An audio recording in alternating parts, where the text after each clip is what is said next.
Okay, so a quick recap of stationary waves. So you've been looking at progressive waves lots of times throughout your whole time at school, and progressive waves are waves which transfer energy from one place to somewhere else. Stationary waves are a special case where energy is trapped within a wave. So at this end, you've got some kind of machine, some kind of oscillator which makes something move up and down. And we're going to look at stationary waves first of all on a string. So the string goes along here from the top of the oscillator over a pulley. So that is just a pulley. On the end of the pulley we're going to put some masses, and that just keeps the string under tension, and then this moves up and down. And then as you change the frequency of this, you get certain special cases where the waves form what we call stationary waves. So the wave travels along the string, along here, hits this pulley end which is fixed, so that's a fixed end, and the wave will reflect back from that fixed end, so that says fixed end there, and interfere with the wave going from the left to the right, the instant wave, and form a strange pattern. And the lowest frequency pattern we get like this is called the fundamental, and on a string it will look like this. So the end here will look as if there is no oscillation at all. The end there will look as if there is no oscillation at all. And in the middle here, that's where you'll get the maximum oscillation, the maximum amplitude. And that point there is called an antinode. And the points here and here are called nodes. And those are points where there is no oscillation whatsoever. If we increase the frequency and we move on from what we call the fundamental or the first harmonic, we get a wave which looks like this.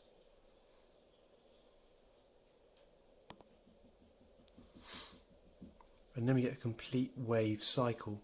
So that point there is now a node, that's an antinode, and that's an antinode there. Now that would be called the second harmonic, and we could keep on increasing the frequency and getting this similar sort of pattern. So the next one would be with kind of 3 loops. So I'll try and draw this. It would go like that. So now we've got 1, 2, 3, 4 nodes, 1, 2, 3 antinodes. The points at the end must be nodes. There can't be any oscillation there. So the antinodes can only exist kind of within the string.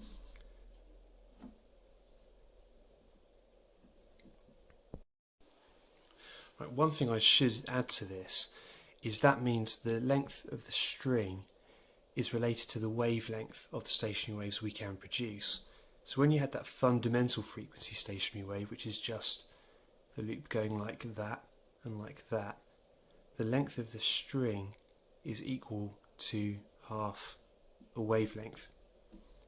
When you've got the wave going like that, the length of the string then is equal to the wavelength.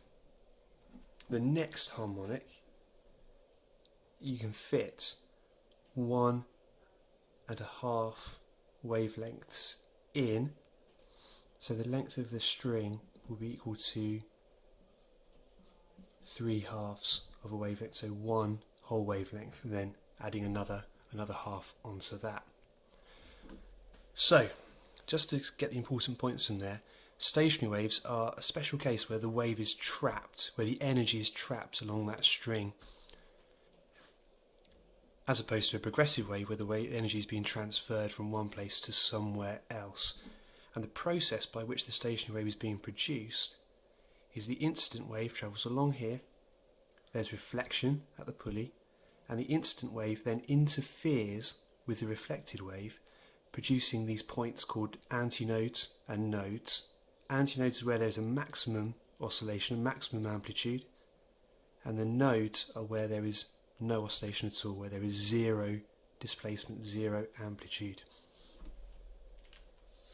So to look at a quick exam question, I'll move that out of the way. Right, so describe how a stationary wave is different from a progressive wave.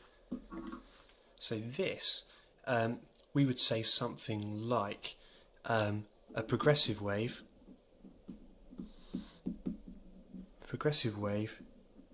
Transfers, that's meant to say transfers energy from one point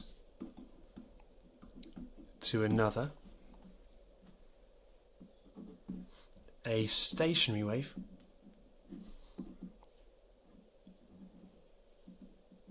doesn't transfer energy.